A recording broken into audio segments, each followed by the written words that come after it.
urakaninazwa cyane mukama kuko ni wowe udukura mu buja bw'ibicumuro, udukura mu buja bw'ibyaha, udukura mu buja bw'ibyago, udukura mu buja bw'imibabaro ukadushyira mu mahoro, mu rukundo, mu ituze no mu itekano.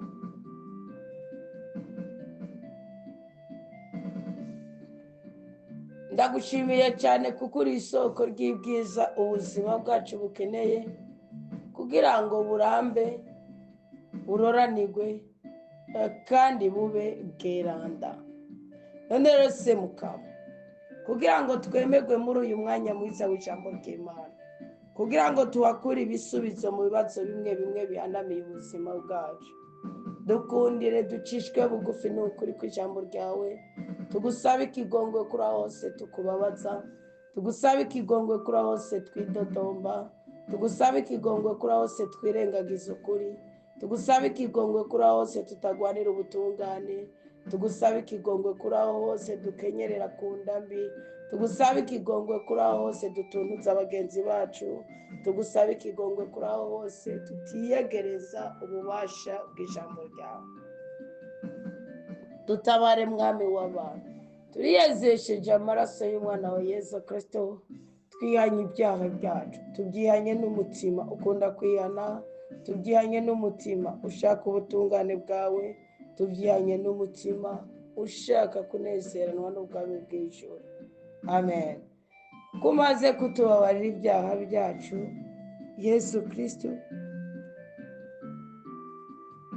nagaze muri twebwe, Yesu Kristo nakorere muri twebwe, Yesu Kristo nakora igikorwa cyo kubohora ubuzima bwacu, Yesu Kristo nadutandukanye n'igisokuru kibi. Ububasha bwa mutima mweranda buze butubeko, atubere ingwate y'ibyishimo, atubere ingwate y'uguhezagirwa, atubere ingwate y'amahoro, atubere ingwate y'igikundiro, atubere ingwate y'ubudahangarwa. Mu izina rya Yesu Kristo duhabwa umugisha n'umugwiza. Amen, amen, amen. Alleluia.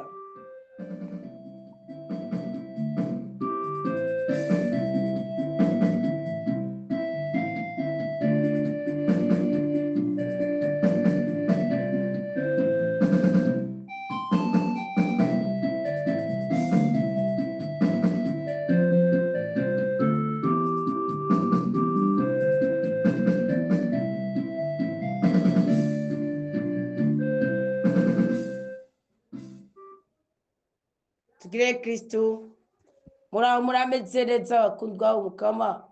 Imana ibahe umugisha, Imana ibahe umugwiza, inema y'Imana yo mu mitima yacu igwiriye rwose, urukundo rw'Imana rudusage, ubudahangarwa bwa mushobora byose bube kuri twebwe no muri twebwe mu izina rya Yesu Kristo. Amen. Indoto. Umukristo yavuze ngo mwaramutse neza mama Anita, mubyeyi mwiza, mwaramutse cyane, Imana iguhe umugisha kubw'iyo sympathy. Nuko Imana ibiguhezagirire. Jewe ndasabye munsigurire iyi ndoto nagize. Narose mbona turi mu nzu turi batatu, jewe, umutware wanje n'umukobwa wa musazacu, umukobwa w'umukuze wawe, umwana wawe, turyamanye, ariko jewe n'umugabo wanje turyamye mu byumba bitandukanye ariko mu nzu imwe. Bana turyamanye, umusaza wacu turyamye, ariko jewe n'umugabo wanje turyamye mu byumba bitandukanye ariko mu nzu imwe. Haciye akanya wa mukobwa aza kuduhamagara atubwira ko haje abashitsi. Umugabo aca arabyuka aza ariruka aho ndyamye kuraba ko nabyutse. Nje ndabyuka mbarira uwo mukobwa andabire ko saro iteguye, aca abaha karibu kandi yamuvuze izina yitwa mubyara wa mama, ari kumwe n'abandi batamakazi ntamenye. Mumfashe mwarahezagira. Indoto rero irimwo abatamakazi, indoto irimo ngo iso wanyu bari indoto irimwo imyuka mibi. Nk'uku ko umukobwa avuze ngo umukobwa wa mwene data wacu, urumva rofete yuko iryo zina riba ryaje uwo muntu akaza mu ndoto hoza murumuna wawe, hoza umwana wawe, hoza mama, hoza papa wawe, amaze kubamo ikintu ngo data wacu. Iyo ari nyokorome na karenganya, iyo ari so wanyu ni imyuka mibi, ni imyuka mibi. Iyo ari abatamakazi ni imizimu, abarozi. Byose bigaruka ku myuka mibi, ariko narabwiye ko hari itandukano hagati y'umwembumi n'umuzimu. Umuzimu ni ikintu kiba kikiri munsi y'amasezerano, gihorana nawe. Niyo mpamvu tuvuga ngo urumva ngo mu 2001 ngo narasenze, ngo mugabo ngo natanga icicumi, ngo ndiyeze, ngo ndisonzesha, ngo Imana ingirira iki. Niwibagira gusenga bishobora kukugira ukako. Nushaka kuvuga ngo hari ikintu nakoze mu kwezi guheze. Imana ubundi niyo mpamvu Kristo yadushizemo code, yadushizemo password. Iravuga ngo iki? Iravuga ngo nimusenga muvuge ngo dawa twese uri mu ijuru, izina ryawe ryubaho. Ibyo bidushiramwe ibanga, ntiyatubwira umwanya, ni anytime, ni umwanya. Musenge imbere yo gusenga, musenge muri ko murasenga, musenge n'inyuma yo gusenga. Mwame mugabye, amatara yanyu yame yaka. Ubwami bwawe nibuze, buze ryari. Gihe cyose uri mu bwishimo, uba uri mu bwami bw'Imana. Uri mu mubabaro, wamaze kuba mu bwami bw'iki bwa Shetani. Kubera iki? Imana umubabaro iguha ibishaka kufata umubiri, ntufata umutima wawe. Niga iyenzi kaza ikigaragaza nk'Imana. Nta muntu n'umwe n'Aburahimu ari Iburahimu kugira ngo ahure na Melikisedeki. Muri uwo mwanya nyene habaye umubabaro w'impari. Arira n'umwami wa Gomora, ahungiye atumviriza. Sibyo iyo muvuga mumva ngo Sodoma na Gomora mukabimatanya, mbwa mwami wa Gomora na Sodoma bari babiri. Mwumviriza ni hakujya mwana bami bakera bavuga ngo ntara Murambya ifisiki umwami, ntara Gitega ikagira umwami, ariko bose ni igihugu cy'u Burundi n'akarorero nanze. Burahima shinga intara avuga ngo ni amatungo yawe ngo aramanika ukuboko, aravuga ngo Imana ibi ingwemegabanye, ngo Imana imbone ko atamatungo yawe ntwaye, ahubwo hemba abo wakoresheje. Nubiki buri mwanya tuba dukwiye kutimatanya ubuzima bwacu, ubutunzi bwacu. Iyo muvuga ubushoshosho, iyo muvuga ubwongoshwe, iyo muvuga ubuntu Rwanda gutakiye, muba muri ko mwimika ubwami bwa Shetani, mukimura ubwami bw'Imana. Imana ibishaka ko buri mwanya tuba batwebwe, tuba kumugaragaro. Niyo mpamvu Bibiliya ivuga ngo nubona mugenza waje kukwicarika ngo ahubwire ngo rururururu, atuzomenye neza yuko atuzamenye neza yuko uwo muntu aje nk'inzira y'igihuru. Ishamba ry'inzitane numenye icyo murihuriramo, kandi abari kayigushiramo utagiteguriye, utambaye ibirato byawe, utambaye impuzu zawe. Hari impuzu zitabonana n'amabona imikerekere cy'abisigarana, hari n'izindi zirenganira cyangwa n'icumi itarikirenganira. Abantu bwishaka bakuze uduhe ibyakurya bidukwiye ryari uyu munsi, buri munsi. Niyo mpamvu nababwiye ndiko ndabigisha bimwe mu bintu bidukura kwibyonye, imivumo n'imikoshi n'ibyacu. Hari igihe uyu munsi ushobora kubigira inama mbi, kandi ushobora no kugira inama mbi ku mukozi w'Imana. Ejo ntiyateye kumugisha, oya mu wiki nawe no mu escrow ndabwicecekeye. Eporta bayakoze iki? Wicaye ku ntebe y'ubucamanza, Kristo acicaye ku ntebe y'imbabazi. Ubwo wishize mu kavuyo. Nabwiye ko buri gihe cyose nimige kuba mutunganye, kiretse bidashoboka. Ku kintu cyose gishoboka uzi ko Imana yagenye, ntuzovuge ngo urumva ngo nabona ngo ko iminsi ikihari. Kubera iki? Hari ikintu, hari sazi uba ukuye mu buzima bwawe, hari imyuka mibi wirukanye mu buzima bwawe. Wowe ngo yibonye bari mu nzu bara abantu batatu, ubundi twebwe ubwacu turi inzu, turi ingoro za mutima mweranda, sibyo? Kwibona buri mu nzu, igihe uba mu nzu n'igihe cyituze, atari mu matelefone yadusanze akadusamaza. Kuba mu nzu tuba turi mu ituze. Kubona bari bajyamye mu byumba bitandukanye, we n'umugabo bajyamye mu byumba bitandukanye, ni ukuvuga uburyo muri ko muronderamwo ibisubizo by'ubuzima bwanyu, wewe n'umugabo wawe.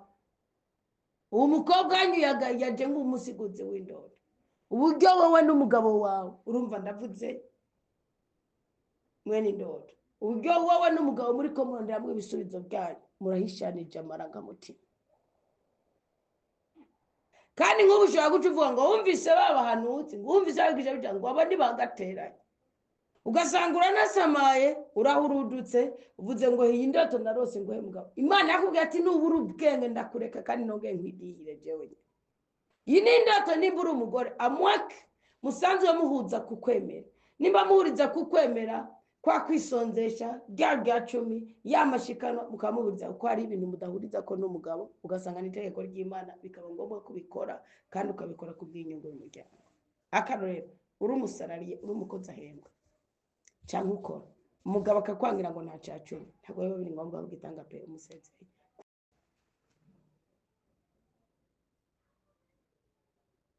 Ntuzokwauka gore ushobora kukunaniza, ntuzokwauka wa marangi ati akunda umugabo ku buryo bw'uko icyambwiye gikore nakikora uko nyine, kuko jewe muri jewe hariyo n'akantu kameze nk'uko nta wabinyigishije. No, kubaha umugabo, kugira amahoro mu rugo, gukundana mu rugo bihagije ngo ubugizene, bihagije ngo uburi ntore, bihagije ngo Imana ikwemere, bihagije ngo Imana ikumve, bihagije ngo Imana ikugirire neza. Sibyo, sibyo.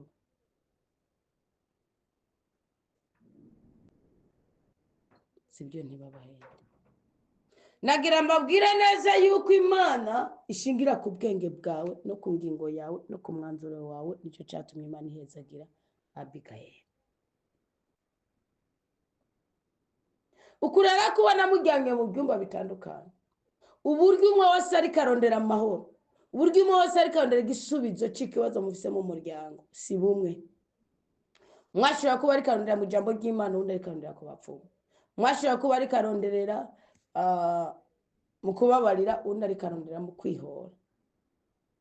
N'akarorero nanze ibyo ni mwebwe muguca mumenya uko bimeze, sibyo? Kandi rero iyi ndoto irimo inkebuzo. Ni nk'uko Imana yakubwira ati mwana wanje reka kwisumeta ikibuge nari kagira iki ariko gutega umutego. Ona nk'uko uhuye ugasanga nkuwambuje kuja mu misa cyambuje gutanga icacumi, kumbe cya 10 nicyo cyari guca yakarande, ituma ntabyara, ituma ntagira amagara meza, ituma nagira igikundiro, ituma urugo rwacu rutagira amahoro, agaca kikubuza. Kumbe yabaye inkorezi ya shetani kugira ngo adiwe cya 10 natanga cyo cyozanya amahoro mu rugo rwacu. Ugati burya rero ibi bintu nitubihurizako. Murumva ingene bibabaje. Shetani ni umugome ko nikikora. Ko niko kujyama mu byumba. Ngo amahaca haza abashitsi. Wa mukobwa ni waje kudodora ngo mumenye abashitsi. Hatangura kubyuka ahiruka umugabo wawe. Mugana nyamugabo nawe byutse yiruka ni waje kukubwira ngo haraje abashitsi. Ndahinga ndagasome gatoya. Ngo ariko jewe n'umugabo wanje tujyabiye mu byumba bitandukanye, ariko mu nzimwe haciye akanya nibijya usanga umuntu mu nzimwe urace bisigura ngiye mu byumba bimwe mu nzimwe, ni kuvuga nibajya abantu batavanye ko murakundana mugabo nakantu kishije mu mutima w'umuntu. Kandi Yeremiya 17:8 avuga ngo urapfumwe wowe wizigiye umutima w'umwana w'umuntu, ngo urumva ngo Imana kiretse Imana nyene ishobora kontrola nakari mu mafyiko, ngo ubundi umeze nk'inyenga inyanja. Birasigura iki? Subuha kudakwiye kwizigira umwana w'umuntu, ubwizigirwa ufise ikiguzi. Gukunda ni gukunda, sibyo? Ugakora icyo ushoboye, muga kwizigira umuntu nikindi kintu ufise ikindi kiguzi. Ni Imana gusa rumwizigirwa. Undi umwana w'umuntu uramukunda akagukunda niyo ukamugira neza kugwa ruhande. Bijya kubwika avuga uti sawa, mu ugashira muri nteganya. Nibyo bisawa, nibitabi ibyo it's okay n'umwana w'umuntu. Guhora ugavye basi. Nicyo bisigura. Ibisigura kutemera umuntu n'umwe. Ngo jewe umutware wanje n'umukobwa wa musaza wacu turyamye, ariko jewe n'umugabo wanje turyamye ibyumba bitandukanye, ariko mu nzima haciye akanya wa mukobwa aza kuduhamagara atubwira ko haje abashitsi. Umugabo acarabyuka aza ariruka aho ndyamye kuraba ko nabyutse. Nje nabyuka mbarira uwo mukobwa andabire ko saro itegura. Okay, umva umugabo ni watanguye kubyuka aza ariruka agusanga aho uryamye. Fais attention. Ejo hari umukenyezi yabajije ikibazo, sinzi ko ari umukenyezi ni ko ari inkumi nuko ari umusore, ariko nibaza ko ari umukenyezi. Ni umukenyezi kubera nawe ashobora kuba yarakibarije uwundi kuko umutanga n'indoto z'abandi, mu bazibazo by'abandi, nicyo gituma mvuze uko.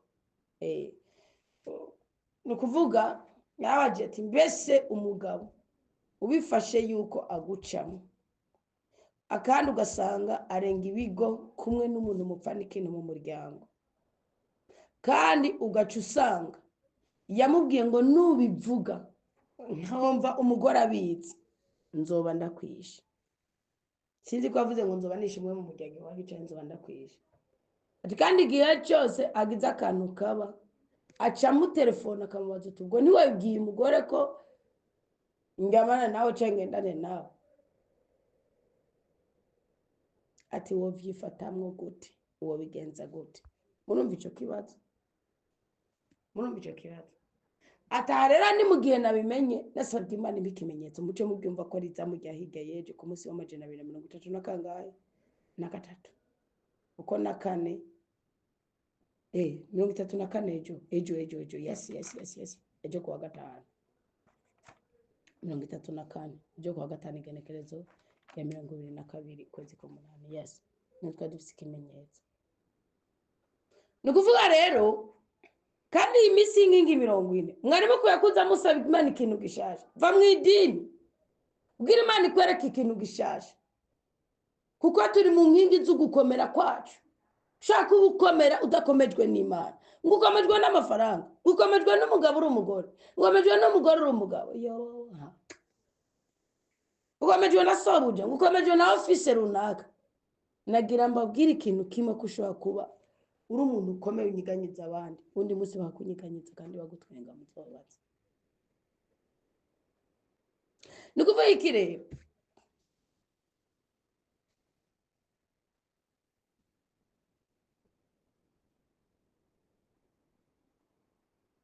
Mwe nguwo mwishura gute? Kubihora no gusembera shetani. Kubivuga ni hafi gusenya urugo. Ariko Bibiliya ikavuga ngo timutso kwigera mwibaza ico muja kuvuga imbere y'amasenari. Wigiye ni senari ko yasabye ikimenyetso Imana agacafata ikintu kimeze nk'uko ngo umutima w'Imana azobiba. Mwana ushaka kumubwira ngo genda bibaza umugabo no ashobora guhuruduka akabibaza gifite umubabaro akabibaza nabi yamaraso agaseseka nk'uko umugabo yabihitse.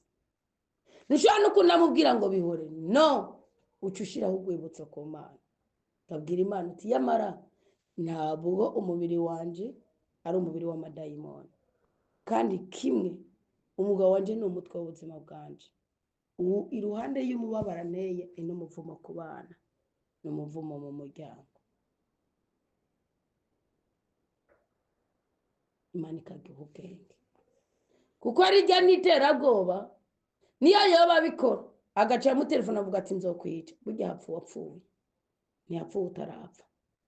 Nagira mbabwire mwe abakristo musenga mutajyajyanye Imana ntuzokwigere wibaza ko hari urupfu ruzokubako Imana itaretse ngo rube. Ahubwo ingorane nuko ushobora kubika icyaha mu mutima wawe ukarekera shetani undi munsi ugashiduka nuko wishwe n'impanuka ari Imana kubwira ati nakweretse ikingo nkorera ikintu na nico kimariye comoka. Abakristo benshi bakenyuka muri ubwo buryo. Iyo umaze kwiyangaja kuba umukristo utegeza kuba umukristo 100%. Gira ubwenge. Abigail yagize ubwenge yahubwira na Baraki borewe ariko bukenzo kazamuvuye karabimubwiye.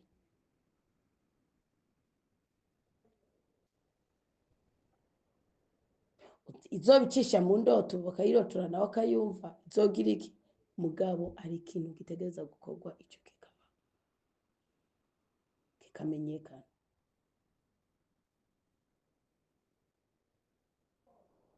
Uwo muntu wa muri uwo muryango ari uzorondera akagabanya iminyiro yo kugira iki ari ikintu gikoreka mu muryango kizotegeza gukoreka. Iyo aba umuntu yapfa akagwa mu minwe y'umuntu w'umugome babyoroshe ko umugabo n'umugore batahuje yo kwirwa simbahenda muzosukwa kwa amazi muzogira impanuka muzogira iki burya n'ibintu bike bijana mu rupfu bitambaye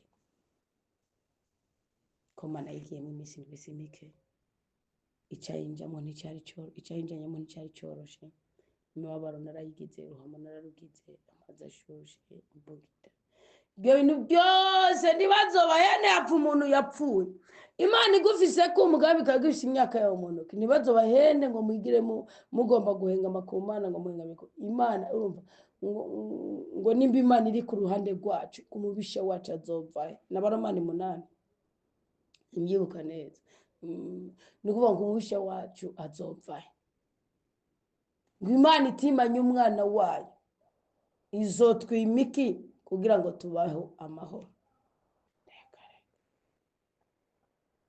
nuvahaye acategereza guhindura uburyo bwo gusenga Imana ikamuha ubwenge wa muntu yatumye abimenya agatuma amenyana na wa muntu wo mu muryango kandi ibi bintu rero nawe atazokwica wowe gerageza umwe mu mwana uwo no kumurihira buruse uwo no kumurihira ishure nka murungi ngo muri internet nk'umunyeshure na murungi kuko urumva ari inza bimubwira atwara uwo nyene hama nkarabikurikira hama ikindi naco security burya y'umwuka ni nini gusumba security y'isi ko security y'isi ushobora no kunayigira ugasanga uri ryajyanije wenyene gute hari undi mugore mugabo yarenga ibigo amaze kurenga ibigo izo nkuru ryari twabe tuziterera ndavuga ni umva Imana ingene ikora ku cyava ariko dushingira nawe mugabo yararenga ibigo wa mugore ahavura aramenya umuhabara agendana n'umugabo wiwe amumenye umugore aravuga ati jewe ngira nje kwitwara ngabo bwa ntushobora kwitwara umugabo musambanye kuko ubusambanyi n'isi y'umwuka burya sisi bigaragara ubusambanyi n'isi y'umwuka sisi bigaragara niyo mpamvu Kristo yavuze ngo nawe uziweza mugenzawe Musa yavuze ngo n'umusambanyi nanye ndakubwiye ngo nawe uziweza mugenzawe wamaze kumusambanya bisigura ndaje gato yakanda gacumite ngaha aye ujya kubona umugabo yaciye azariruka kaza kubwira wowe mugabo hatanze itangazo riya bisigura ko ashaka kuba ari akandi gatima membere arakandi gatima ntibisigwa kuko ubusambanyi Yezebeli yabuvuzwe kataruguze bitsina nabandi aramaranga mutima apfangatiranye iyo tuvuze ubusambanyi ngo namugabanje arasambana ndiko ndaraba no hari ibitekerezo ugira cyase ugize igitekerezo iciyumvira sibyo nkora mutima mva mutima gitandukanye nico bategereza kwimvira ishingiye ku itegeko no kwisezerano cyane kwisezerano wa wasambanye niyo mpamvu Ezawu yiswe umusambanyi atasambanye kandi yirwa umugisha na Yakobo ko birivuga gana mu Baheburayo 12 kandi niyo mpamvu Yezebeli mu byashiye umutumwa Yohani 3 yiswe umusama avuga ngo nka wa mumara ya Yezebeli na Rahabu nibo biswe bamaraya kicho suvangatiraniye amaranga mutima sibyo Yezebeli nta wundi mugabo baryamanye habwo hari kubera yakiriye ego akayita oya akayita ego ukura akakwita ikinyoma kacitukura uwashobora kuba afise yide imubwira ati umugore wanje nicazovamo mugakabona nari bukwirukana nari bugirene ico cyonyene no gusambanya nindi yide kuko abasigaye inkorerezi bibangana imeneke canke abiki nuvuga hariho force ide muri we hari igitekerezo kitarico nkuko uye umugabo n'umugore babana bakamara nk'imyaka 4 batarabyara Imana ibibona ko nibakomeza bagaciyo karande ku myaka 6 cyangwa 8 bazobyara bavuga ati ndatendo umutse kabisa bisibyo nate ngoma ko ngwagirene nibajya gusanga baracitse intege ugasanga n'umugabo ubundi abagabo babwirizwa kubuza kwabira abagore bako bashaka n'abana urubyaro iki mugasanga wewe ahubwo yarataye kuraje ntabwo mwabira abagore ngo babyare kubyara ni cyamo mwabira abagore kubera irahajya umubiri Imana yabahaye mwabigwa n'abagabo ntabwo mwabira ngo mubyare no nakuri ntabwo mwabira ngo mubyare niyo mpamvu Bikira Mariya yabyaye atamugabo kandi akabyara ufise umubiri nkatwe ubundi kubyara ni cyamo nuvuga rero ugabe urumva rero wa mugore acaja kwitwara ngo nimba ariyo napo sinzi uko babyita bahajya bagira sinzi ko inugo gwega ariko rukihari nihajya umenga harano ngo bakira abagore bahohotewe cyangwa abantu bahohotewe ibintu nk'ibyo ariko nano bakorera igipolisi ibintu by'ubutungane ndafinatanze ibintu bikebo bijanye bene ibyo kweri nukuvuga rero ikintu cyabaye baramwakira bamuha convocation akomvoka umugabo wiwe bararyama n'umugabo ntazina kimwe wamukomvoza bavuga ati je kuri ikintu cyo gutungana ndagitinya ati nta muntu arankomvoka none uwo muntu yankomvoze je twapfuye nikingwa gahiga mu kazi kiwe akabura aracecekara nka kwitaba kuko yari yo kwa gatanu kandi burya convocation kwa gatanu bari yo kufunga azokore ni buri kuwa mbere umuntu agukomvotse kwa gatanu abari umwasi w'amahoro ya reka aho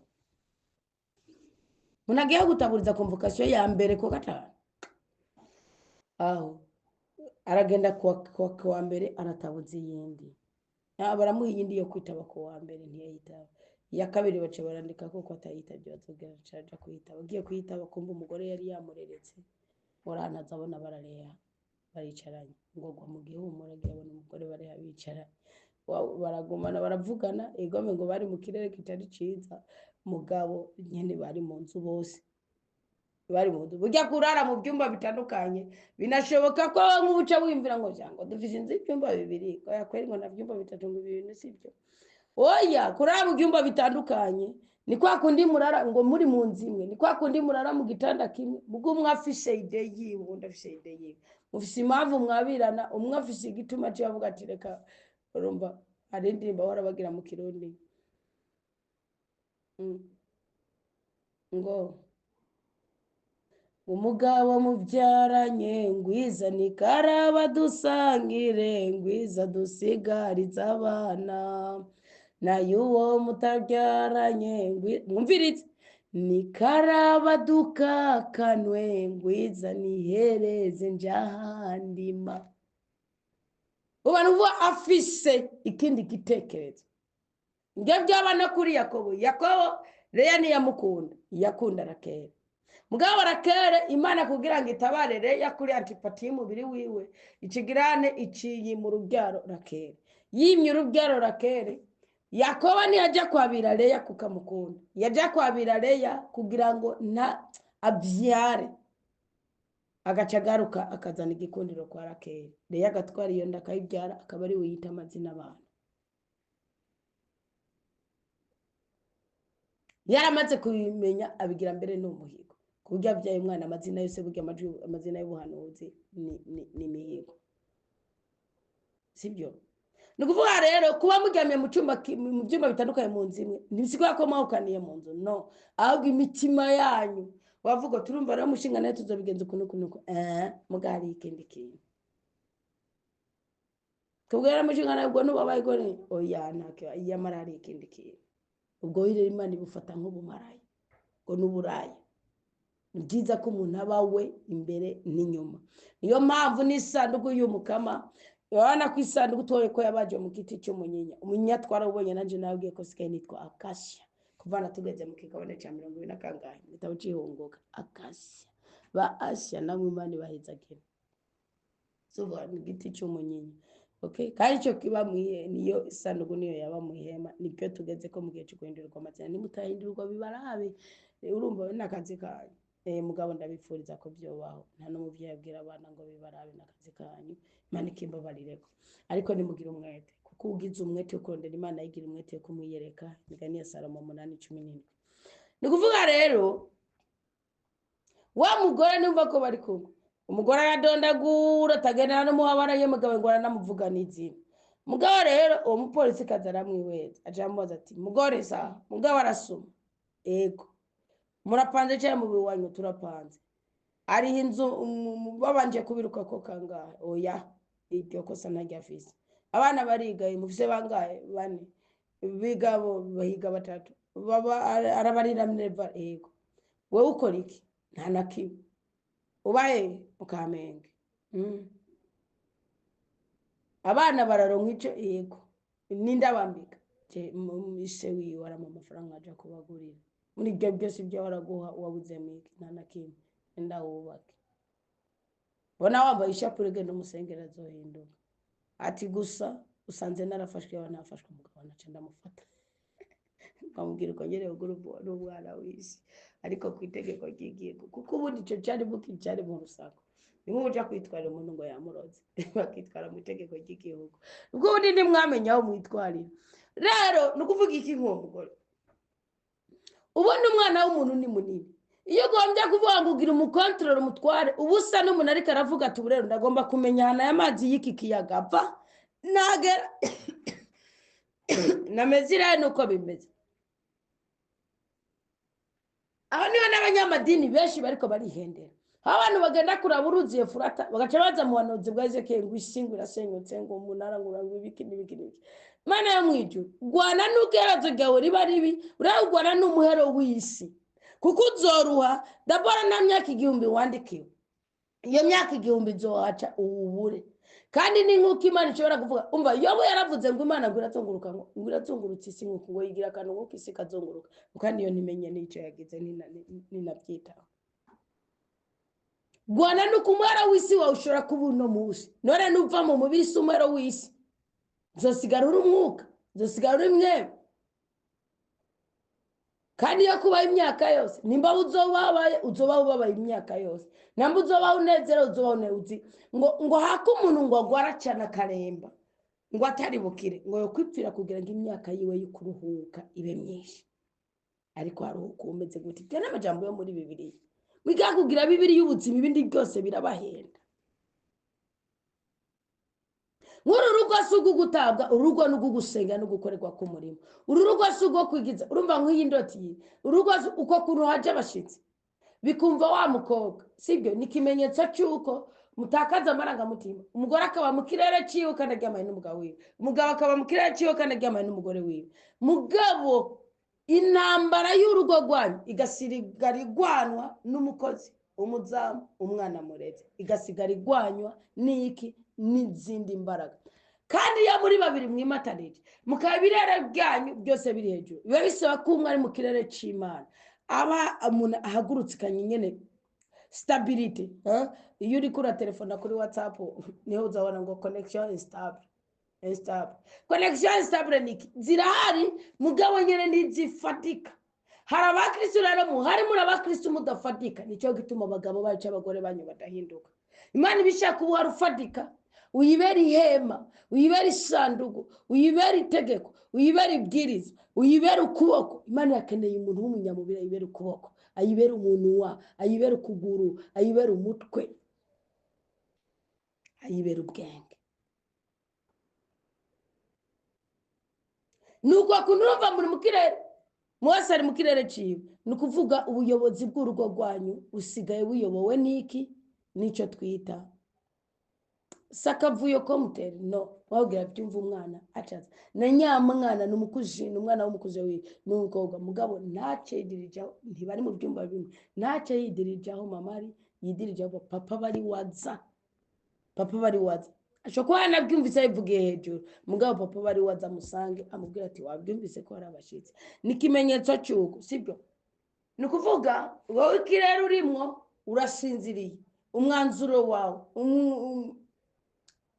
engagement yawe sibyo umwanzuro wawe engagement yawe isa nisinze wabyumvise muga ntiwishitura ngo utse bukwinabuko yishitura umugabo numva rero uwo mukuzine wawe yumva ni kirere n'umugabo wawe kandi akubwiye uwo mwana w'umukoze wawe imaze kuja mu kwa so wanyu ziba ari imyuka mibi urumva ko ari intege nke ku mugabo wawe kuburyo nawe ubwirizwa guhaguruka ahari we yiruka azakubwira akaba ari we rukuza kumubwira basaba ni mu nzu nimugume mu nzu reka ndakigusigurira uko abanyisaya bava mu buja bwa Misiri kuko iyo mufise ikibazo runaka muba muri mu buja runaka bijya niko Bibiliya bivuga bava mu buja bwa Misiri Imana yarababwiye ati mwe mubage umwagazi kandi uwo mwagazi utanze ikimenyetso cyuko mu nzu wanyu atahonyabwoko atamuntu azopfa hari uburatware hari ubushobozi mugabo Misiri ihaba ikimenyetso cyari uwa mwagazi barira indani n'amaraso basiga ku gishima ryango kugira ngo umumarayika azanye inkota aze kubona amaraso yumve ko indani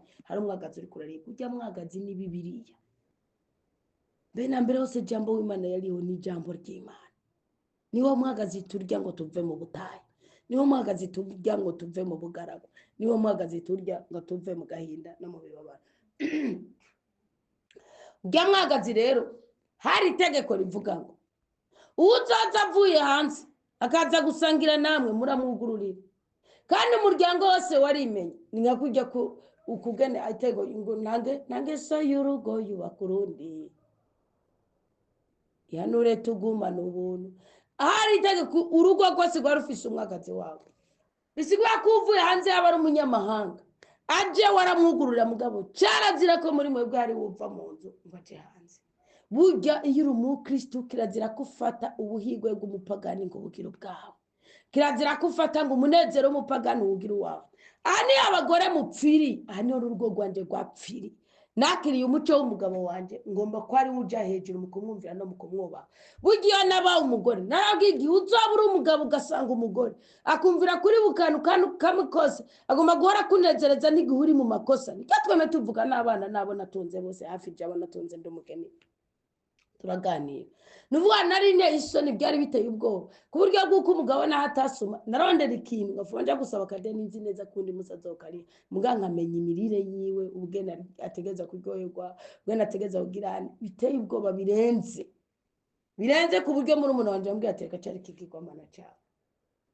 Umugabo ari mu ikosa umugabo atuzuza inshingano ni byiza ko umugore natoba isutwa agirane ahindura ikintu kimwe gituma umugabo avuga ati ko umugore yahindutse. Twagombe kunezereza umuntu yanganye n'Imana yazanye umuvumo mu rugo. No. Uburenganzira bwiwe numwangira ko kwabira n'uburenganzira bwiwe. Mugabo nimba yasumye ibijumbu cyangwa atasumye bicece kubireke. Cyane cyane mu gihe atasumye afise amafaranga. Mugabo yumvira umugabo afite amaboko sikimuga, afite iyasa afite iki, sibyo? Ugacuza uri umugore ndabarahiye mu bintu byakubiswe n'urugo rwa general bwiye ntigwakubiswe nuko nasambaye cyane nagizene mugabo harimo intege nke zanje gusa Imana yambabariye byose kuko sinari gukora ibyo ntazi. Niko nabyumva kuba umugabo korohereza umugabo no bamworohereza mu gihe nawe yujuje inshingano ubundi Imana irabadiha na mwese ngo nashaka kukubuza ikintu gishingiye ku itegeko ry'Imana uvuga ngo urumva rero ngo je no yumvire ko uri umugore kavuga ngo ira planning ibe ngo tugira ubutinganyi uzi ko ubutinganyi bagurutse Imana ikadiha umuriro ukaka ibibaho repurta namuvuga ofu mugana kuri izo planning zica umubiri zica ubugingo. Planning yica umubiri ni yica ubugingo nigikunda.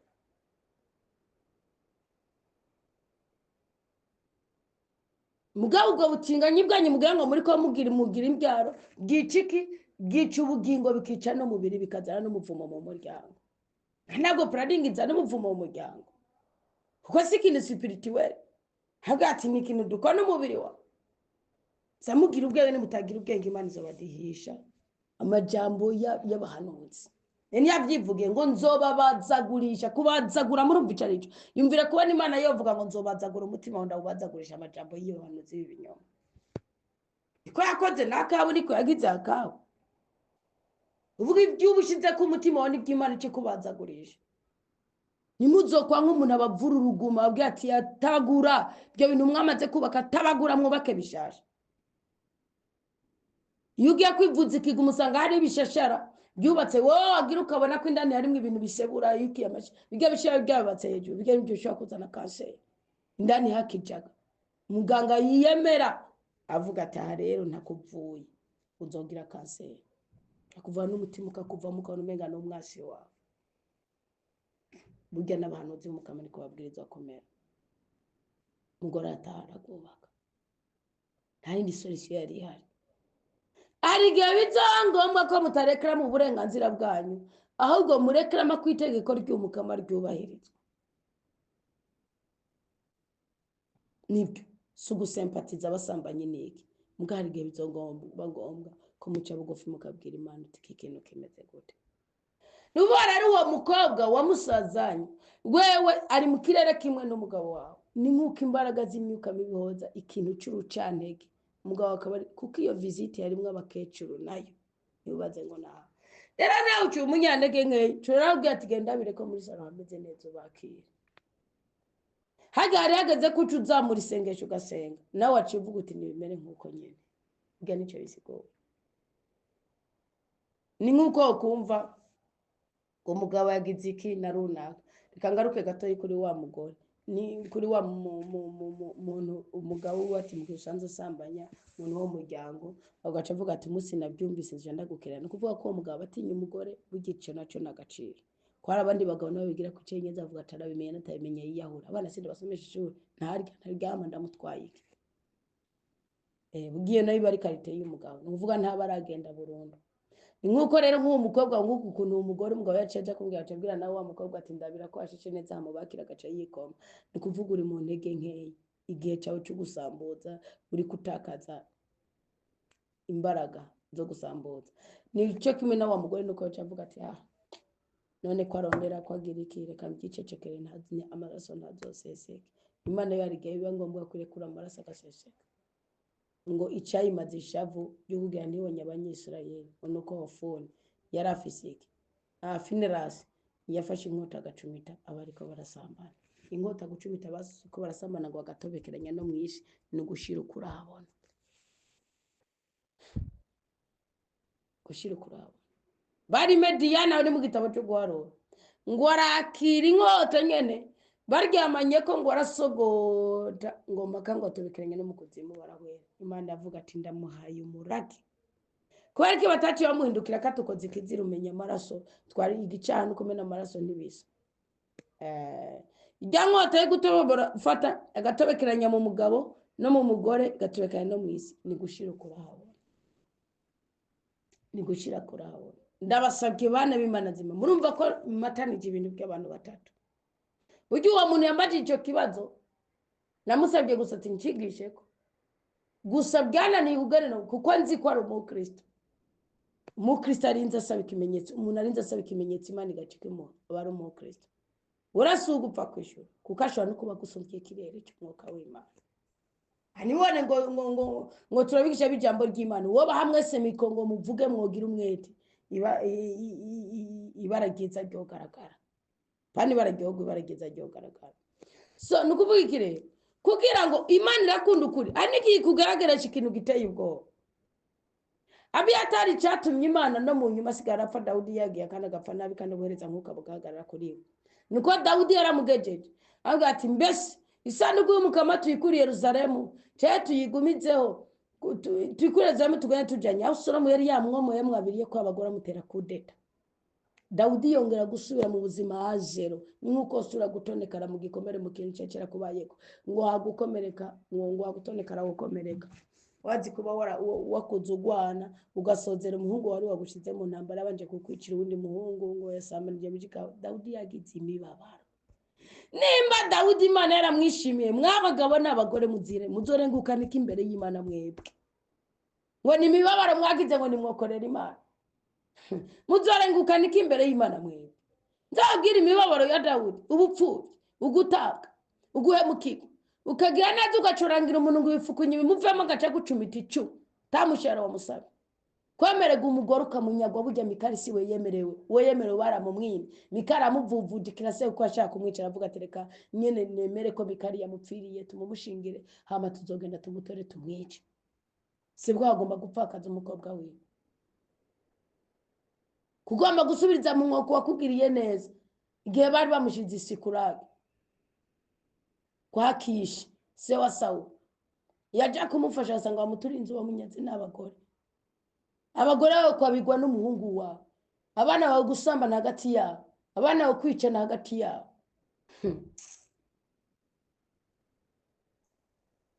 niwe yabwira Abiyatari ati isanduku y'umukama Abiyatari ngo tuyitware ngo nabyo garagara ko twubaha Imana iyo Dawudi aravuga ati yo vuze nk'umupfapfa niko hatse kumubwira nk'ijambo yo yabwiye umugore wiwe atuvuze nk'umwe mu bapfapfa yagatoye tabwo reka tuyigumize muri Yerusalemu kugira ngo Imana izotwereke ko itwemeje tuzokongere kuyisanga kuyu muntu yisobanukiye kuba mukuri ati Imana nigaragaze nayo ko ndi umunyekuri kuko ndishaka guma dutinya ngo baratwica nimuzotinya gucica umubiri kidashaka kwica ubugingo Shitani yo kubabaza ukababara kakurya ibintu babikemera bakakuroga bikemera baguca inyuma bikemera bagusuzugura bikemera mugabo n'Imana itaba yarekuye mwisho ukuri kw'Imana niko kuzogaragara niko kuzokora ariko ko tubananya dufukera ibintu nikisiranduka mwibanga ikabura uburyohe niko ningo zibura uburyohe rero ngaho uwo mugore urumva ko umukobwa niwe aba hayitangaza mugo umugabo niwe ajariruka bisigura ko ari wari mu kirere ciwe ari wari mu kirere c'imyuka mu cinege nke abibwiye umugore nawe kumwe yavuze ati ndiko ndisengera ndiko nitangira ibya 10 ndiko nitangira amashikanwa ndiko rutwigoro ja muri ubwo busamazi bwanyu no abagore muzi kubwira abagabo banyamagabo bakababwira ati yamara ko rutangirira jewe nzorenga ibiko ngo mareka arakubona ubu cyagusabye ngo umugire kidatandukanye n'icimana ishaka kimukorera kuko urahari gunezereza umubiri wiwe niyo mpamvu mu buryo bw'umubiri ibyo bagabo n'abagore nibyo mu mubiri byo mu mwuka ni gishiki na gisaza n'abavandimwe n'abavukana. Amavyo wigisha urukundo ugwigisha mu bice itatu.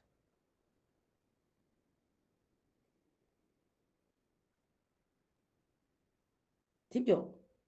Dawa twese uri mu ijuru. Imana ni so ikaba na sobuka. Uvuga rero nk'abantu yaciye abwira uwo mukobwa ati genda ndabire ko muri saro hameze neza. Gaca yikoma. Ni nkuko uwo mudamu yaca avuga ati okay, iciza nuko ntajyanye Imana. No, hariho n'ubugabo. Hariho Debora iyo mvuze ubugabo mava muvuga ngo none n'ubushira soni ngo mwumvise b'abagore. Debora yaravuze ngo nahagurutse muri Israel nk'intwari. Ngo maguruka nk'umuvyeyi, ngo maguruka nk'umudamu. Nuvuga aravuze ati ntabiriwe. Kandi koko micubahira umugabo wanje mugara pidoti nigeze agira ijambo ringana n'irya Debora. Tusome mu gitabo cy'abacamanza 4. Kandi ikintu Bibiliya yanditse seke gifite icyo kitwigisha nicyo cyo tugezako. Kwera abagore babiri b'intungane bameze kumwe bamahasa photocopy kuri kintu kimwe. Ntashaka kubaka ingo zimwe kuko abagabo babo nabo si photocopy. Abagabo babo nabo si hasa. Kandi abagabo b'intwari kumwe ntibashaka kubaka kumwe kuko abagore babo nabo si intwari kaze kumwe. Niyo mpamvu Imana yaduhaye yatanze ingabo nyinshi kugira ngo zipfe ku bwacu. Yaduhaye ishusho y'ubuzima mu buryo butandukanye. Yisoma Bibiliya wakiriye uwo mwagazi ukawurya nimo bigendeka neza. So ni mube mwebwe mu abanyakuri gusa nimuhuruduke ko n'uburu bwenge uragira ikibazo. Abiyatari aramaramara birangira ko sibyo. Ni kuvuga rero ikindi kintu mugabo Natani nawe umuhanuzi wa Dawudi agira ubwenge. Imana imutuma guhanurira Dawudi ko amerita urupfu ariko abicisha mu migani.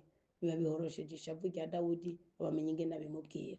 Wambwiye ati hari umuntu habaye amucira umugani, genda nawe uraba umugani, Imana iguha ubwenge urako biganira n'umugore wawe n'umugabo wawe. Hama kandi n'uwo yarose indoto murumva ko ngombinye ibintu bibiri, ariko Imana iguha umugani, iguha ubwenge nk'ubwa Natani. Natani yaraciye umugani Dawudi ku buryo Dawudi yavuze. Umva ingene Natani yavuze. Natani ngo yavuze mwumvirize ngira inama wa mugore yabyumva ngo mbese ngo ndabivuze ngo umugabo azosesa amasagirane. Genda Imana iguha ubwenge bawe n'umuka w'Imana nibo bana b'Imana. Ntugire ishavu ntuvuga ngo birayangaye no. Iyo umugabo arenze ibigo sintame bayuriye inzu pe. Sintame bayuriye inzu garuka kuri wa mugore yaje kwitwara muri Enapo. Nico gituma n'Imana ikomeza ikabahezagira kandi bararenze ibigo. Kandi cyaye mu nyuma bakiyana bakabakozi b'Imana. Mugabo arenze ibigo uwo babirengana bose hariho n'abarenga ibigo bakabirengana n'abayinabukwe. Icyo turayifise ngahandi mu gihugu cy'u Burundi. Bayinabukwe. Babara mu baho. So nasi namayuriye inzu. Ubanza utekana. Wumve kandi ko ubugome ko umuntu agukunda umukunda muronderana ubuzima. Gusa nk'umugabo nk'uwo kenshi usanga ashaka ikintu cyo kuruhisha kugira ngo ntuwavurekera mu burenganzira bwawe bwo kwabigwa bwugirane ashaka ko mu buzima ibyo mukora bivanye n'ibyo mukora uhora urusha kugira ngo kuko nabo bazi yuko ari hariho aho ahagiriza guhaza ahiriza irarira rigiye ibyo bimenyetso bicaye murango wa mugabo. Ukuvuga rero Yesu Kristo yahemukiwe nabo yagiriye neza. Ntukavuge ngo nitware turugondi mwizanga iziki ekada. Bene abagabo bafise abagore b'intwara ahubwo beza nibo bazi kumena ibanga. Cyo munanacu. Kandi bene abo bagore bafise abagabo bazi kugerageza nabo basuzugura abagabo. Cyo mucyo ujya Imana ari intambara yasize hagati yacu. Hagati y'abaraduhishuriye hariyo byinshi tari kujya mu banyisenti bari gufata urugendo ruganikana hani yarabwiye ko hagati na hagati bazokubitika bagapfa muri bo bakamigwa n'isi bakagira natwe hagati na hagati burya hari abantu mwana abaganda akazi benshi bamaze gufata kandi nka muri Afrika ufata umwanzuro ko arosi kasha kwa bafise akazi arondera umunga muterinda akarera abantu kuko abazi ko biruhishije kwa mufukamiye umugabo akantu kose ugatanga ugafukamye ugafuka mu bishaka cyangwa utabishaka ugafukama ko itegeko ry'igihugu uco w'igihugu nuko kuvuga rero ari umuganda akazi twakoranye muri Oman yakora ku mukazana wo nakorera iyo baje muri weekend turiko turaganira natwenga ngahwe ugasanga nico nakikiri gito nico nari nkuze kuri yo ko cyo cyagiraga yari inkumi sigitaye cize ugasanga nizwe idafise ko ari karonderera umwana azogenda afise umu boyfriend agaca mutera inda agaca bwera abana babiri mugaca yongera akagaruka agakora agaca rero abana akiririkirira ubuzima bwiwe bwose kumva ko afite ibitekerezo bipfuye kandi ugasanga ni umukristo n'umukristianisme. Iyi si rero ugomba kuyihaforomira iyo wumva ngo data n'abanga umugabo n'umugore ngo nugukora ngo bakubaka ibiki n'ibiki mugabo ntibakubwiye ko mu gihe bagemukiraniye byogenda gute. Iyi si rani wahari ibanga ry'umwuka w'Imana kuri twebwe. None rero ni ukuvuga genda usaba Imana. Natani rero ngo Imana yaciye umugani mu kanwa agaragaza ati habaye urumva Imana yashaka kuguhana Dawudi kubera ko yasambanije muka Uriya Betsabu kandi akongera akabona buze uko abigize agarade kugwete kukwicisha Uriya kugira ngo Betsabu apfakare azomusigana cyane ntibizosarishe muri Isirayeli ko umwami yateye inda umugore w'inyambukira w'inyambukira kandi muri Isirayeli byasaba ko wakira umugore yapfakaye ukamwinjirira mugabo umugore agifise undi mugabo ico gisuzuguro wapi watora inkumi isugi cyangwa umupfakazi. Ni ukuvuga rero Natani mu kubimubwira araza arambwira ati habaye umutama yarose abashitsi habaye umugano umuntu umutware yarose abashitsi ngo amarose abashitsi ngo yakira ngo aho ni muri Samweli wa mbere ngo arose abashitsi yakira ngo hakaba hariho mu gihugu ciwe ngo umutama ngo yarafise agatungwa kamwe ngo yarafise ibitungwa byinshi binini binini bito bito ngo babashitsi yakiriye ngo kubazimana igitungwa kimwe muri bya bitungwa byiwe ngo aca yakira ngo igitungwa ngo ca wa muntu w'inyakamwe wa mutama w'inyakamwe ngo aragirane ngo arakibagira abashitsi akizimana abashitsi ngo none ngo uwo muntu w'inyakamwe ngo arabaye cyane Dawudi arababara avuga ati ico kigorye yarafise ibitungwa byinshi byinshi ntiyakira kimwe kimasa kimwe ngo bagira abashitsi biwe aca yakira kagatama ka wa muntu umwe kagatungwa ka wa mutama umwe abareka bagira abashitsi biwe amusiga yigonye ati nintamuhana Imana ibimuhore aca ashira kwindahiro ashize kwindahiro umuhanuzi Natani aramubwira ati nyakubahwa ati buryo uwo muntu ni wewe ati wewe wari ufise muri Isirayeli uburenganzira bwo kurongora abagore bose bapfakazi baho no kuvuga ibitungwa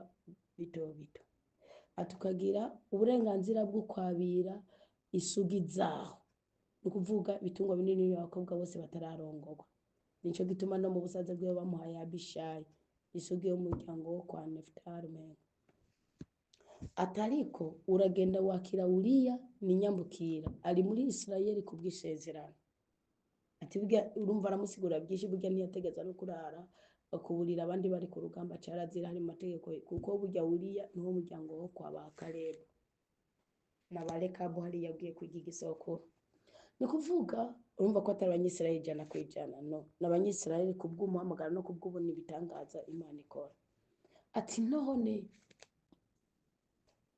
yarafise umugore umwe muri Isirayeli afite uburenganzira bwo kurongora abagore babiri afite uburenganzira nawe ugira amafaranga angana gute bwo kurongora umugore umwe urakinagara umurongorera umugore kandi muri Isirayeli wari wujuje uburenganzira bwo kurongora abandi bagore ugirwa ko uramwica. None rero Imana nayo igiye gusubiza mu ngo kandi byumvikana ko aca atora igihano kuko nawe aciye avuga ati uwo muntu ndamwica ni ntamwica Imana ibimpore donc uwo muntu yarenganije uwo mutama aturumva nawe komera ituruvu. Dawudi ngo aca avuga ngo Imana yantanze ati sindi bwivuguruze nimba ari jewe n'ubundi cyo gihano gihabwe kubw'uwo mutima wo guca bugufi. Natani aramubwira ngo noneho Imana nikikwishe mugabe ibihano byo byarabaye umwana babyaranye na Betsabu Imana yaciye mwica ambwa ariko kuri uwo mugore ko amaze kwica umugabo wiwe kugira nawe umucaha cyo Imana imuhoze izoguha ko undi muhungu kandi bazobasamuragwa ya Mungu Salomo bigenda uko bisigura iki habaye iseswa ry'amaraso umugabo riri hasi umubabaro uri hasi ugeranije n'uwo ari kuba mu gihe Dawudi yari guhwera umwana siko nuvuga rero ushobora kubiceceka ugasanga uriko wica byinshi hazopfa umugabo wa burundu kandi iyo bivuga hobaye akantu mudugararo urusaku wagizene guhanwa ugirane mugabo kumbe Imana izokiza byinshi usomba bakondwa. Hari cyo mutoye muri bibi hindoto y'umuntu yasigura wa mugore ukagenda ku bitekerezo by'umugabo ngo urengagize itegeko ry'Imana kandi reka kwijejara. Hari abagore nk'ubu ushobora kuba ufite akabazo mu rugo runaka, ubushomeri, guteba kubyara, ubugwayi, ukavuga ati iyo ubona uri umugore ukunda kurwaragurika, menya ko utegereza kunanira umugabo wawe kubera ubutunzi, ikavuga ati nturi umugore we, hazogera igihe akurambirwa. Iyo rero ubona atarakurambirwa akikuvuza, ari guca ushira agati mu ryinyo. Ko atarakurambirwa akikuvuza, aha niho kurira Imana timukure ku musaraba. Hari abagore mubana neza n'abagabo banyu, ugasanga ntigera kwereka intege nke, aracakubaha, aracagutinya, aracakumvira, aracakurespekta, sibyo? Mugabo nawe ukijejara ukibaza yuko uwundi munsi bitoba, si byiza. Reka gushira agati mu ryinyo, hagurukira isi y'umwuka, udide, umenagura ujanjange. Ni gute bajanjanga isi y'umwuka? N'Imana igupfumbatisha, ntiryajyanye kimwe muri cyo, mubwira uti icyo ni cyose cyonza ko cya gisanzwe kindiko ukinkureko. Nubona Imana iguhaye urukundo cyangwa agahingo cy'akanyamuneza cyangwa igikundiro, ubwira Imana tubibyaze umusaruro. Nanje buri kantu kamwe kose kazombya genzonezerwa, nzonezereza nanjye zo kunezerwa. Hari abantu mwaryohewe mwibagira Imana, hari abantu mwababaye mwibagira Imana, mukure hirya byonye, sibyo? Mu buryo bwose bwo gusenga, kandi nacyo ubwanje musabire ushobore gukura ku munwa, mvugira Imana, nkorera Imana. Yaba umugore yarose, ntukavuge ngo noneho ngo bivuze ngo umugabo wanje yarenze ibigo yagize ne. No, ahubwo hashobora kuba hariho ide cyangwa isoko kiriko kiramukurikira, bishobora kuzobasenyura mu minsi, kigatuma ababazwa n'umurimo w'Imana muriko murakora, nawe ugaca wijejera kwa munyantege nkeya, ukava mu nzu wari uri muri rya tegeko ry'Imana, ukaja hanze iyari mu kutubaha itegeko ry'Imana. Hama wa wundi nawe umwe wo kubivuga ari uzobiceceka, mu gusanga Imana izoza yica umugabo, irundure burundu umugabo. Kumbe wari kubivuga hakaba akantu k'inkorerezi, mugashwana, ugasanga no kwahukana murahukanye muragize ne, mugabo mwisho urugo ruhari kandi muri kurahava. Imana izogira ni no kwahukana kwa mutera, ugasanga hari akantu k'akavuruma ikabaye silence, kutagira iki, kudahabwa uburenganzira bw'ukurubira. Mugabo gusesa amaraso, burya abantu benshi basesa amaraso. Haseseka amaraso y'Imana yabirekuye ngo bibe, itarabirekura ngo bibe ntibibe. Yaba ni kuvuga rero mwumve mube mwebwe mugwanire kumvira itegeko ry'Imana imbere ikintu kibi cyose kigushikiye, imbere kunezereza mugenzi wawe, imbere kugwanira urugo rwawe, banza ubaze uti imbere itegeko ry'Imana ngaho rivuga iki. Bibiliya igaciza mu gitabo cya Matayo mu kigabane cya, muzosome neza ikigabane cya 10, ikigabane cya 10, ngora bandarungitse ntama nk'ikisi, sibyo? Ni ukuvuga ikisi ry'intama gusa. Mugabo Imana ntiyabwiye ngo muzoribwa n'ikisi pe, no. Umenye ko mu gihe uri kubona umuntu atubaye itegeko ry'umukama, uri Daniyeli mu rwabo rw'intare, uhakugwa no kwizera kwawe, uhakugwa no gutungana kwawe. Ngo Daniyeli agambira mu mutima wiwe kutiyandurisha ibyo kurya by'i Babyloni. Ubu ibyo kurya by'i Babyloni ni ahantu ugira ibyishimo, mugabo warenze itegeko ry'Imana. Kugira ibyishimo, kugira ibyishimo bikomotse mu busambanyi, kugira ibyishimo bikomotse mu kinyoma, kugira ibyishimo bikomotse mu kutubaha Imana, mu kutumvira Imana. Utereka ndekerane noneho nakundi, ibyishimo bikomotse mu kurekurana ni Babyloni. Ngo Daniyeli yagambiriye mu mutima we kutiyandurisha ibyo kurya by'i Babyloni. Ni handi uvuga ngo ko n'umukatolika twe turabirekuriwe, ko n'umupentekote no, ke nibyo kurya by'i Babyloni. Nabi itegeko ry'umukama riravuga iki? Ntugahengame ku itegeko ry'Imana, uri kuhengama ku itegeko ry'umugabo cyangwa irarira ry'umugabo, no. Kuko nutahengama ku itegeko ry'Imana, Imana izozibuduze, kandi Imana ntabwo ishaka guteranya cyangwa gusambura cyangwa no. Mugabo umuntu ndababwira, ari umukristo yigeze kumbaza ati none Anita, hari ngombwa ngo ukorere Imana? Ati turemera nuko ijambo ry'Imana rica mu kanwa kawe. Sawa, noneho ni rya Bibiliya. Abwo gusa kugira umwete wo kurondera Imana, ikigira umwete wo kukwiyereka ikaguza, kandi Imana mu kukwiyereka iguhuza iguhuza nitunze. Reka mbifata uko namwe nimugende mukigaho gapfenda mugapfindura. Ni kuvuga iguhaha ahantu utuza, nk'uje n'ukuri ndi mu bisubizo pepepe, nasonza nahaga nambara ubusa ndi mu bisubizo, ndabibemereye. Ni kuvuga kuko mwe mu bisubizo mwumva imiduga, mwumva amazu, nyemugabanye ngipanze, nciyunguruza n'ikinga n'imoto, ndi mu bisubizo. Imana ibyumve ndayishimiye iri mu ijuru, namwe bagire neza nko kwangiriye neza, ibakuri igisuzuguro nko kwangwa igisuzuguro. Ni kuvuga ariko Imana yankoreye ku munsi mukuru wa Yezu Munyakigongo, je namye nkiganira n'abantu bashingira intahe mureke Imana izozibatabara. Jewe no ngenda muri Omani wundi na mukozi wa leta, hari abantu twagenda bwira abantu mugendana baguprofita kubera abakozi ba shetani, ugasanga ukukugurana amafaranga cyangwa kukugabura cyangwa kugirana nuko agomba akwirate ko wari umugore tugendana akagirane akirata kuri ubwo busambanyi gusa, kandi ugasanga unashakana umuntu asabana gusangira mugabo afise ikindi kintu yirata mu buzima bwe mugurumva kiba kizoteba kikabagerako.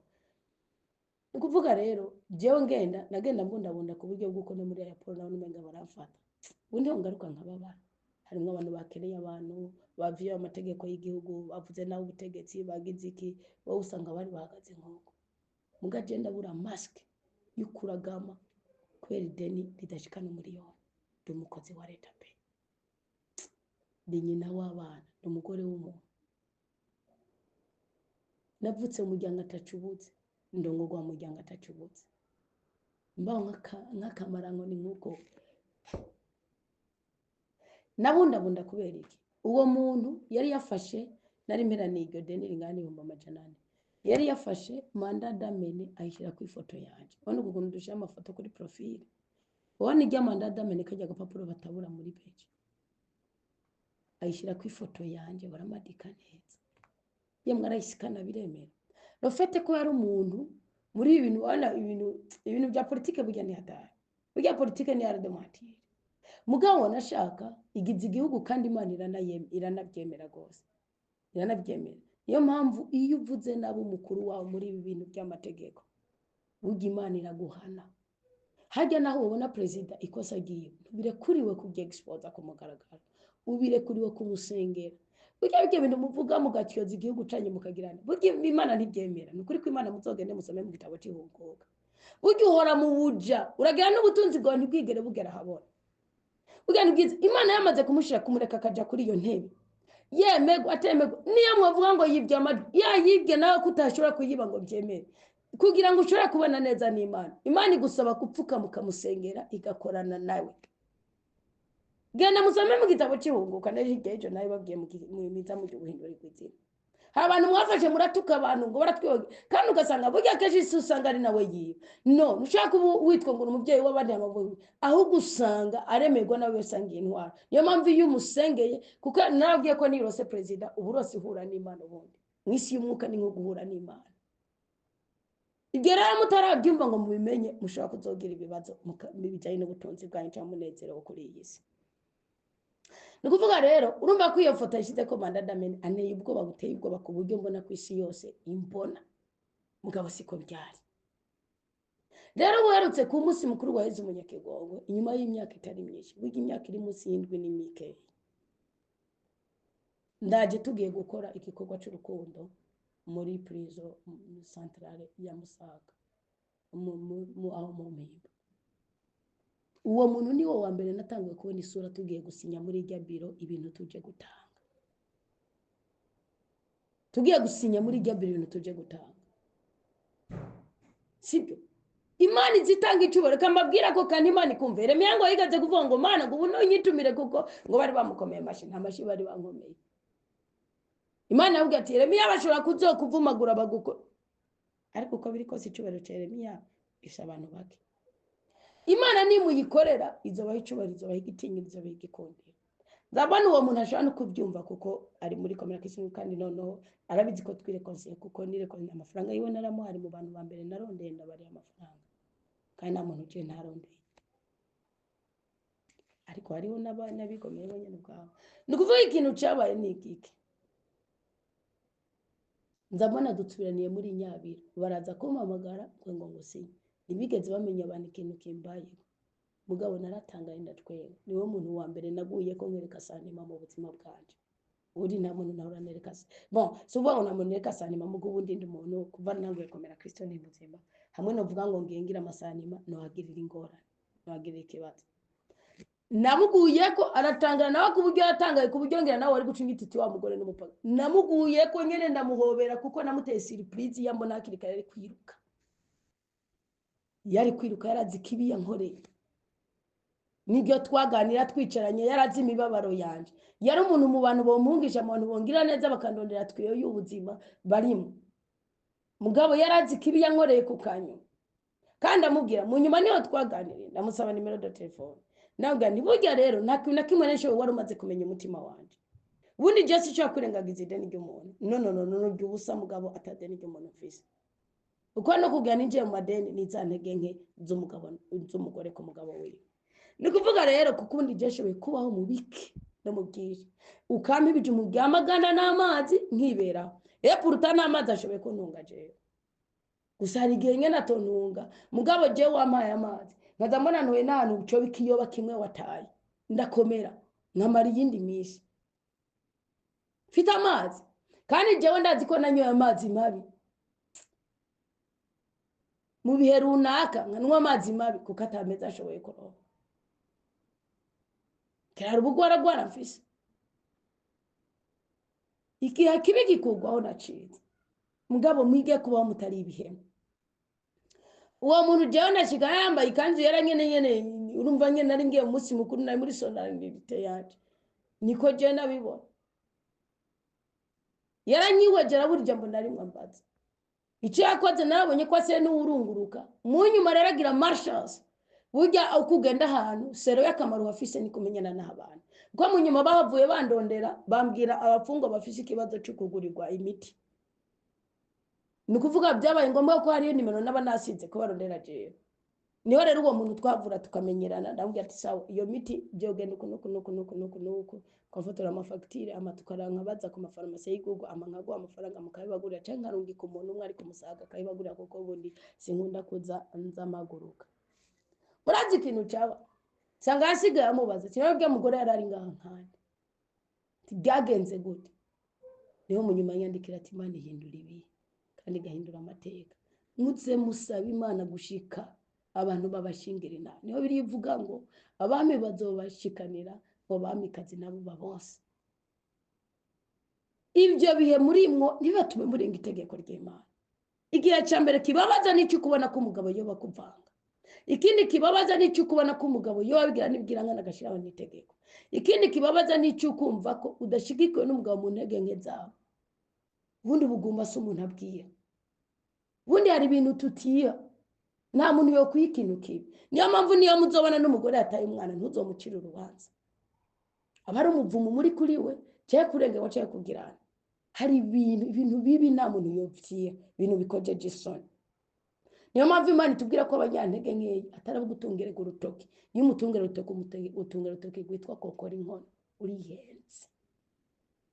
urihenze zitatu zose sumba zose nzoja ibwami karegerege kuraba kurukumukumuru karaba kumanika kwagiritse none bakundwa abo mugamara ico mwakiriye muciririrwe kibahatse hagati ya saa 9 na saa 12 n'ubuzima budasanzwe muve ku cavu mukugwe ku kigandaro biravuga muri Izaya wo kuri uwo musozi Siyoni ngo nzohaba bagira ibibyiboshe unabahabahera umuvinyu kasuye muvinyu kasuye umunsi ni mutima w'Imana nibura umanya gahinda nibagende baguhugwagono bagwa mustero uri umunyamibabara ngano mara kuzidaho ejo uvuga uti gwa ntizampaye amahoro ugaruke ku Mana ariko umuvinyu kasuye ubundi ni mutima w'Imana ibitekerezo bizima tekana ntukabura amahoro ngo nuko mugenza we yagusuzuguye tekana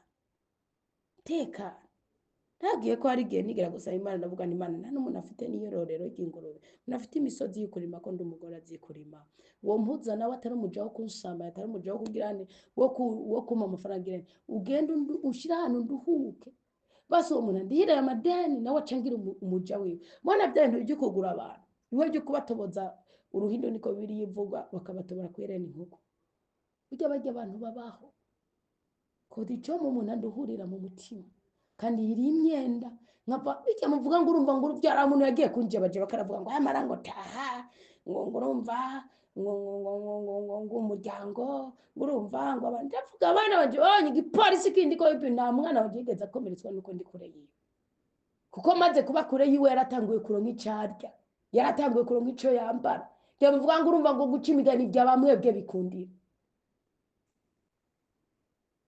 hari bisubizo muzohabwa nuko mugize umutima ukomeye nk'uw'intare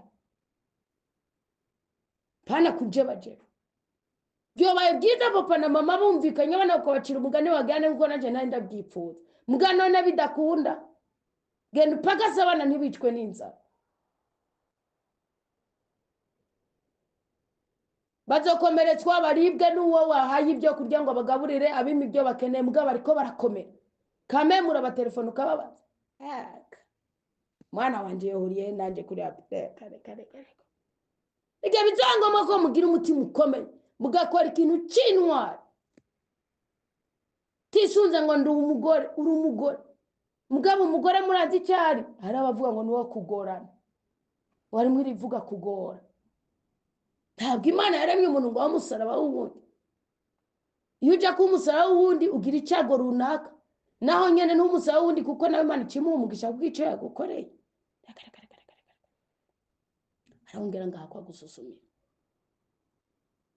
mwakiri tuze bibagerageza ariko mureke kuja hanze muhamagara bari hanze baze nagarutse kuri wa mugore yararyamye akabwira umukozi ati genda ndabi ntunabivange narya jambo ri muri Matayo 8 ngo mfise amubwira ngo genda no yabaje kwakira ikirere cy'umugabo wagihurizamo n'iciwe ico wakiriye kibi cyawe Imana ikiguhera umugisha kandi anabishire ku ntanga